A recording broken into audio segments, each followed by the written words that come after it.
John Reid had always believed in doing things the right way. When he started his diner business over a decade ago, he had one goal: to create a warm, welcoming place where people could feel at home.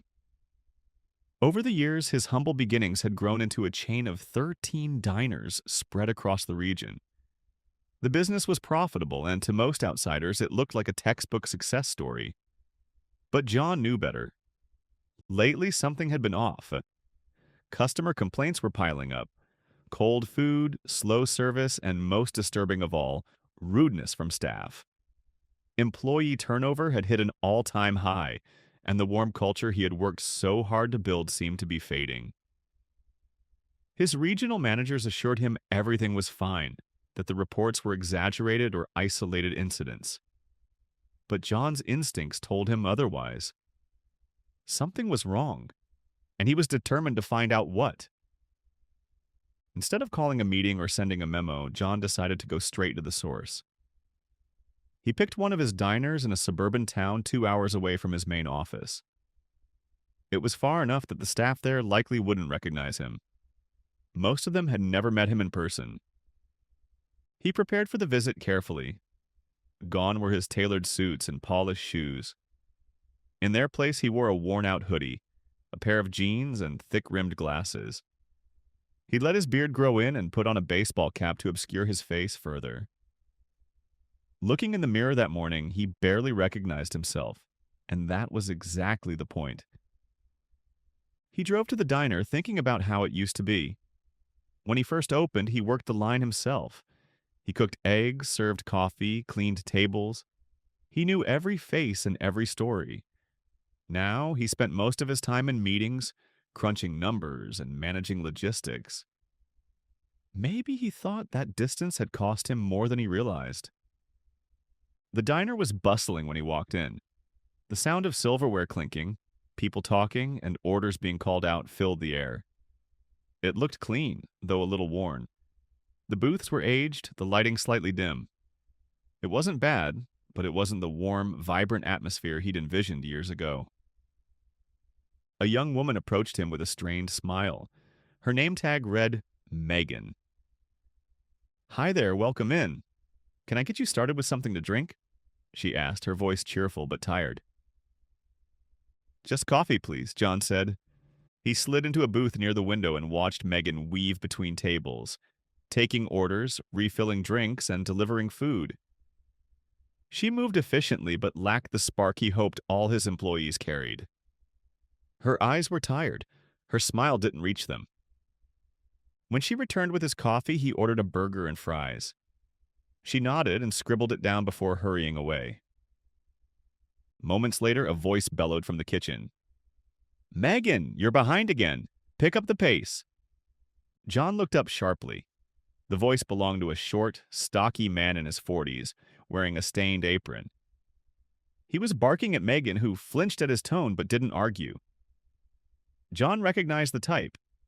That had to be the shift manager. The scene disturbed him, not just because the manager was yelling, but because no one else reacted. It was clearly normal behavior. John sipped his coffee slowly, listening to the sounds of the diner. Behind him, a family complained about their long wait. At a nearby table, two teenagers whispered about how rude the manager had been. There was a tension in the air, like the whole place was holding its breath. When Megan brought his food, she apologized softly for the wait and quickly moved on. The burger was fine, but John couldn't eat. Not when he heard it. Soft sobbing coming from the kitchen. He froze. The sound grew louder. It was unmistakable. Megan. He set down his fork and moved toward the kitchen. What he saw made his stomach turn. Megan stood near the sink, wiping her eyes with the back of her hand. The manager, now clearly identified as Rick, stood over her, arms crossed and face red. "I'm trying my best," Megan said through tears. "I haven't had a break in 6 hours." "Then maybe you're in the wrong job," Rick snapped. "We don't have time for excuses." "Is there a problem here?" John asked, his voice calm but firm. Rick turned surprised. "No problem, just a little miscommunication."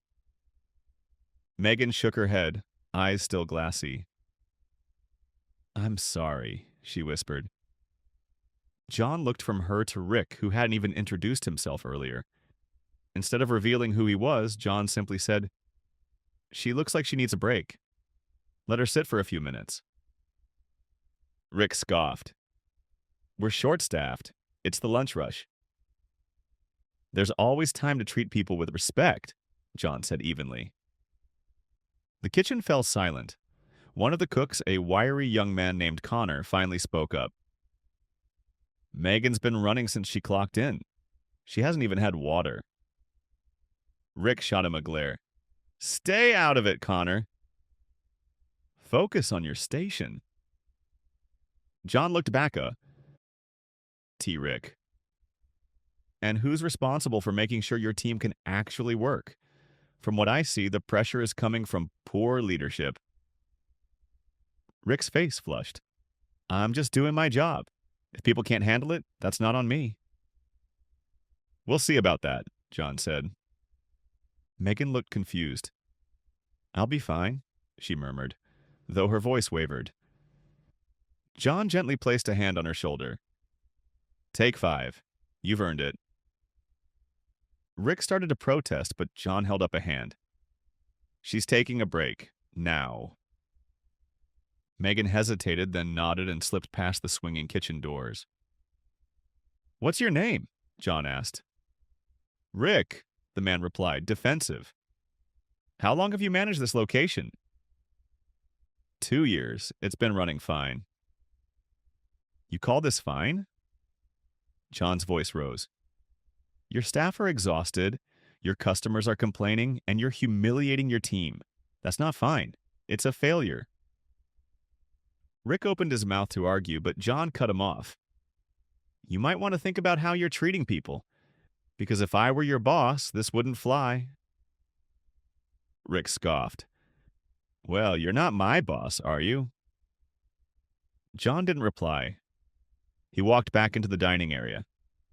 Megan was moving slower now, but still kind. Connor was back in the kitchen, quiet and focused. Rick glared from the pass-through.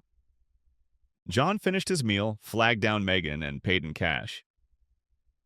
You're doing great, he said again. She smiled, genuinely this time. Thank you. Outside, John pulled out his phone. Janet, clear my schedule. I need everything on the staff at the suburban location. And get the regional managers ready. We need to talk. The next morning, John returned. Still undercover. He watched Megan work. She looked worse. Thinner smile, slower steps. Rick wasn't there yet. Connor was prepping in the back.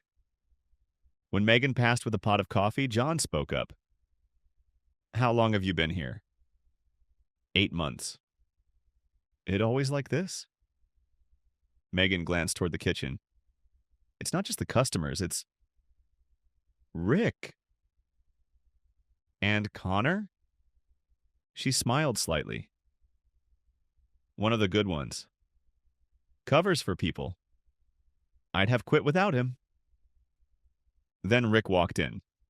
The room changed instantly. Megan tensed. Connor fell silent. The lunch rush came fast. A man complained about his eggs. Megan apologized. Rick barged out. How many times do I have to tell you? John stood. That's enough. Rick glared. Who the hell? John pulled out his wallet, flipped it open. John Reid. I own this diner and the other 12. Silence. Rick's face went pale. Office. Now. In the office, John didn't hold back. You've created a toxic culture. You're done. Rick tried to argue. I can do better. Number. You're fired effective immediately. HR will contact you. Rick left silent. That evening, John sat with Megan and Connor. Thank you both. I failed to see what was happening, but no more. Megan looked unsure. I just wish someone cared. Connor nodded. I stayed because someone had to. Changes are coming, John said. New manager, more staff, paid breaks. And Connor, you're now assistant manager. Megan, you're getting a raise. Megan's eyes welled up. Really? Really? You deserve to be seen. Weeks later, the diner was alive again. Megan and Connor led with pride. A new manager, Denise, brought compassion and order. Customers noticed. One afternoon, as John left, Megan stopped him. It feels different now. Better. It is, John said, because you matter. He smiled. He hadn't just saved a diner. He had rebuilt a family.